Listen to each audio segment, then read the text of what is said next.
Reader's guilt is real, y'all. And that's today's topic. We're going to talk about the no guilt guide to reading more.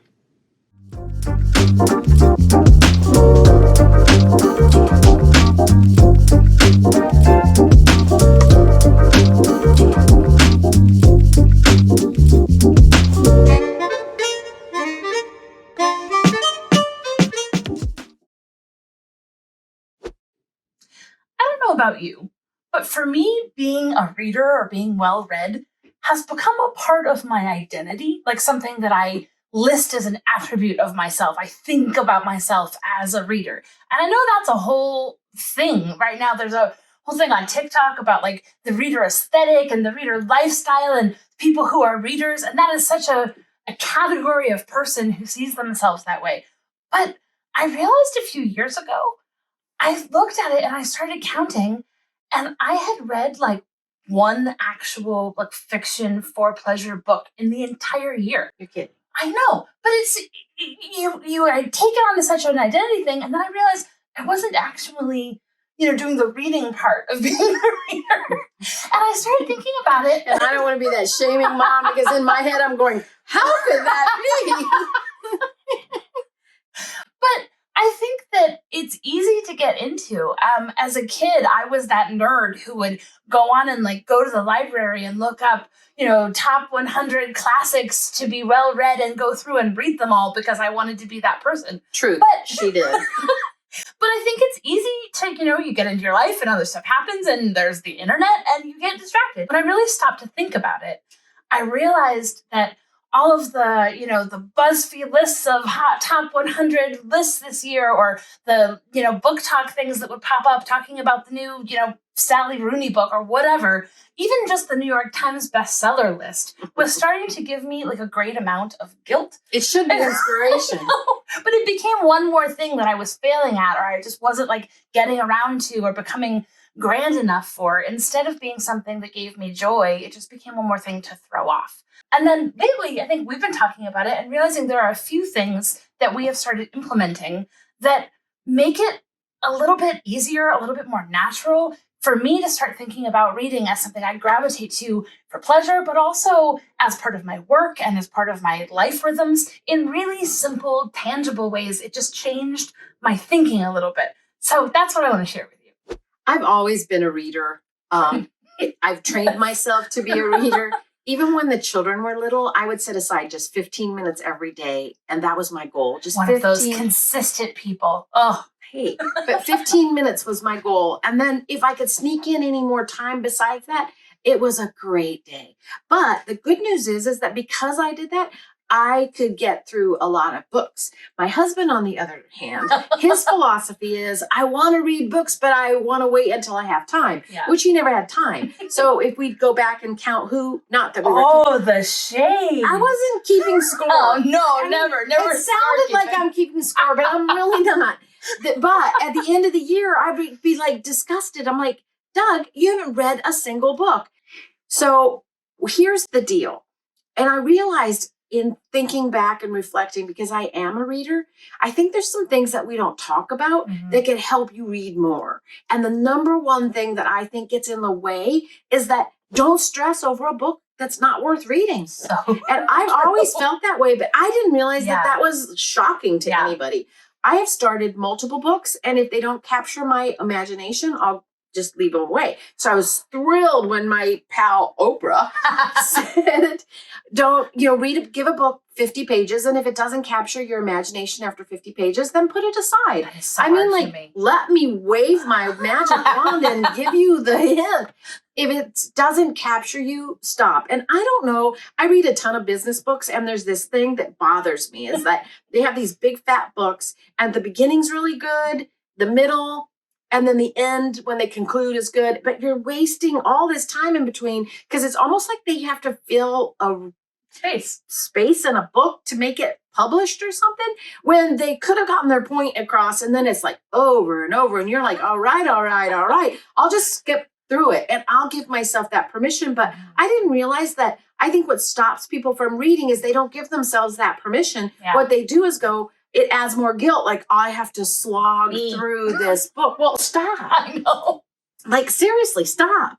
So don't stress over it. It's just not worth it. It's really okay to stop. One of the biggest things that has made a difference for me lately as I've shifted my thinking is giving myself permission to craft my reading based on my mood. Think that your interests can be as multifaceted as you are, and it's okay to have more than one book going at a time.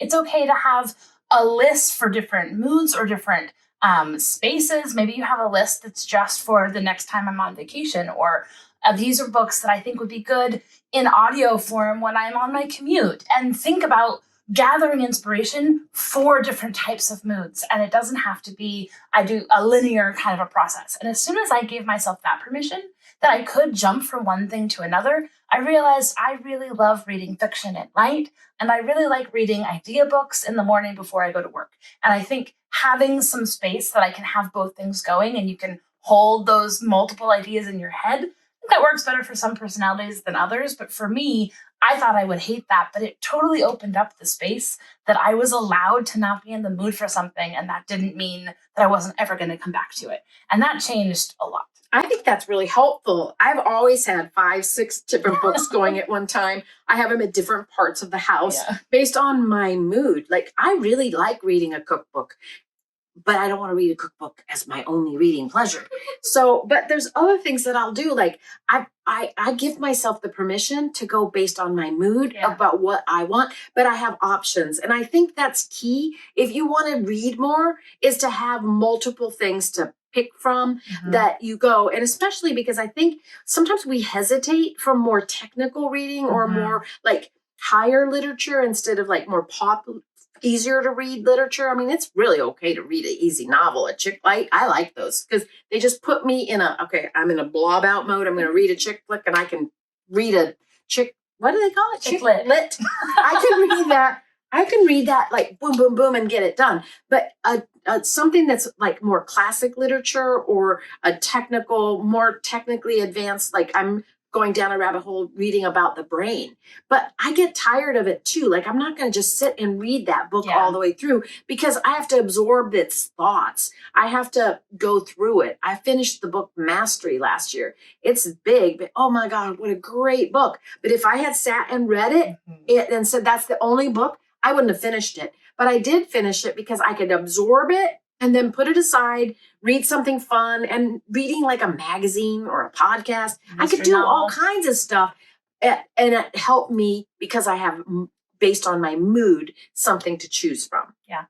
The other thing that made a huge difference for me is when I gave myself permission to see my to-read list as a guide, not another whip. That's awesome. Not one more thing to feel like a to-do list that I had to check off. But I started thinking of it as like a field guide. In the same way that, you buy a new cookbook because you like the general idea of it, but you're not going to make every recipe that's in the book. That's ridiculous. That's not the point. So for me, thinking of it as I'm going to have this wide funnel that I'm going to pull from. And anytime I hear something or someone talks about something, I'm going to add it to my list. But then I can go back to the idea of it being, reading for different moods. My to-read list is inspiration for different places. But I think the main thing that makes the difference there is it just has to be somewhere that you can easily add to. So that's having, if it's a notes app on your phone, or I'm a big fan of Notion, if you have a physical planner, having something that you can really easily grab. So every time you're in a conversation with someone, or you read something online, or anytime that something pops up, you can grab that and have a list going. I think one of the easiest ways to fall out of reading is it's not top of mind. You're not remembering the next thing. You finish something and then you get distracted and then you don't have something open. Then you lose it. So I think having a list that is at your disposal, but has a lot of different things on it. Maybe it's in different sections. Again, like sorting it by, okay, this one's an audiobook. Here's articles that I think would be good to read. It doesn't have to just be books, but just an ongoing list of things that you can continue to pull from has changed a big thing for me. Another helpful suggestion, if you're looking at reading more, is looking at book summaries. And I know that kind of can get controversial because it feels like cheating. As a child of the 90s, Cliff Notes were not considered positive. But it's really not cheating. I look at it as shopping to see whether or not those jeans fit. And then you're going to commit to buying those jeans if you fit and they fit you well. But if they're not going to fit you just because they're jeans, you're not going to walk away with them. And sometimes book summaries can do that. So I personally like Blinkist, or I've really fallen in love with a new one called Short Form. We'll link the links down below so that you can find them. But those two things in particular just help me find books that I haven't thought about reading.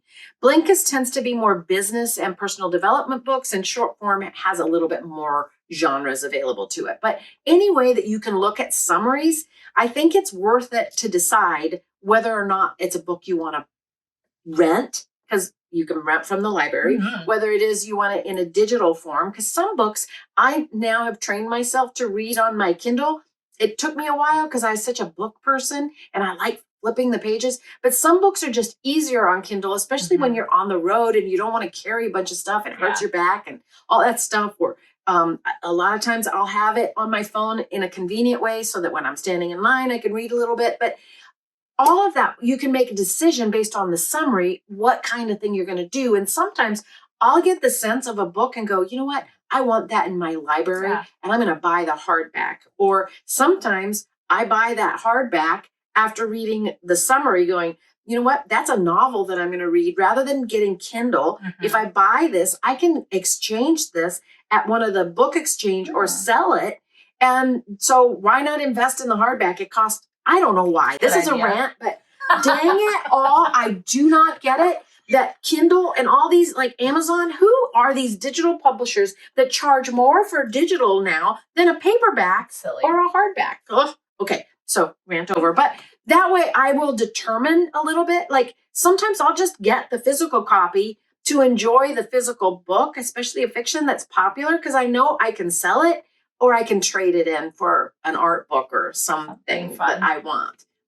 The flip side of that is sometimes you read that 15-minute summary on Short Form and you realize that's enough. And I got the idea, especially for business books or development books. I got the gist of it. I can incorporate that into my life. I can take notes on it, but I don't actually need to read that whole thing to get that concept or be able to discuss it with other people. And sometimes that's reading too, and that can be good enough. The next thing that made a difference for me is expanding my radar of where I was getting book recommendations from. So some of it is I started following YouTube channels of readers that I liked their taste and then making lists of the things that they recommended. But a huge thing that has made a difference for me is Goodreads. I am a very communal kind of person. And I think sometimes we can gamify something a little bit. And if you know what your friends are reading and you can share recommendations with them and they can share recommendations with you. Sometimes I have some friends on Goodreads that I met when I was backpacking 6 years ago. And that's how we stay in touch now is I see what they're reading, they see what I'm reading. And there are communities that let you kind of engage it in a more social way that it changes a little bit how you're actually engaging your bookshelf and engaging your to-do list, your to-read list. And it makes it a lot more fun. I think there are a couple of ways that make going through your list work for different personalities. One of my best friends made her like yearly goal. Instead of doing like a New Year's resolution, she did, okay, I'm going to read 24 books a year. So I'm going to read 2 books a month.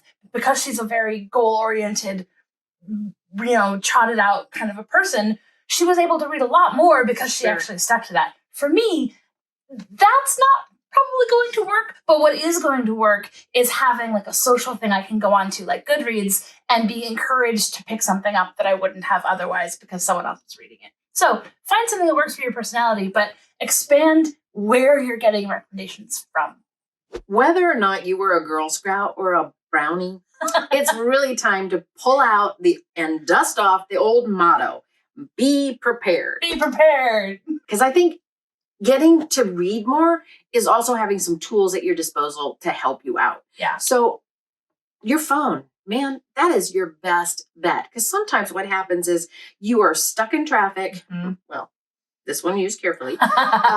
Or you're in a long line, or the doctor's appointment's going longer and you're not there. You're waiting at the chiropractor and they're taking their time, all that stuff. And normally what you'll do is you'll just go, well, let me just get on Instagram and let me scroll or whatever. But a habit to get into is to just have some stuff on your phone that you can do. Like for me, I use Pocket, the app. I love it because what I can do is when I'm online, sometimes I'm looking and I find a great article or a blog that I'm wanting to follow or something, and then I'll go, oh, I don't have time to read that, but that looks really good. I will just save it to Pocket and it goes right to my app. Then when I have time on my hands, I can read that article, whatever that is inspirational, and I can just, it's right there waiting for me. And then they also suggest articles because they start reading your habits a little bit of what might be inspirational to you. So you can go into the Pocket app and they give you suggestions of articles that may be something that you might be interested in. So it's a great way to get in the habit of reading more rather than just scrolling. It doesn't have to mean a novel. It means having a lot of different ways that you're getting new information or getting little bits of ideas for something. You really love Flipbook as another one, as sort of your own curated digital magazine, essentially, that you're training it to say, I want to know about these things and these things. And then when you have 15 minutes, you're not, mindlessly scrolling something, you're feeding your brain with something that is interesting to you.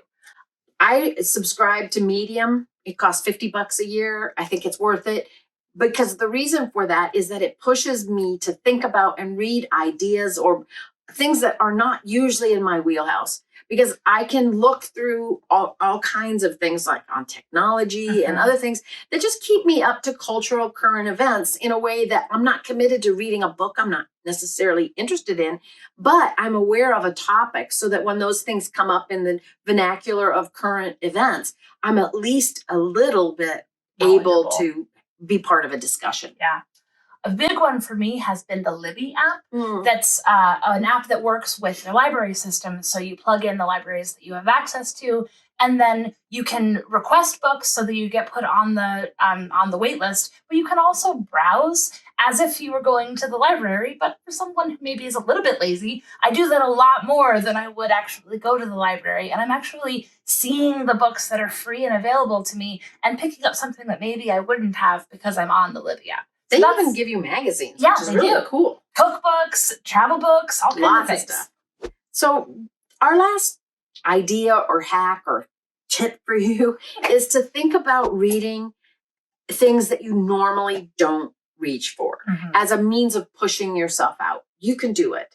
But in this case, I recommend that if you're going to push yourself out to read stuff that you don't normally read, you don't do it alone. Like find a friend or a book discussion club group or an online group chat, something that pushes you to do it, because otherwise you're going to talk yourself out of it, because human nature is we go to the lowest common denominator when we're tired, especially, and we just kind of go to the easy stuff. So true. But I think we can all be more. And so pushing ourselves to read things that maybe it's a classic that you've never read before, or a more esoteric book that you've never read before. Maybe you start a book club that is just going to read the classics, and every month you go through one, like the Jane Austen book club. Yeah, exactly.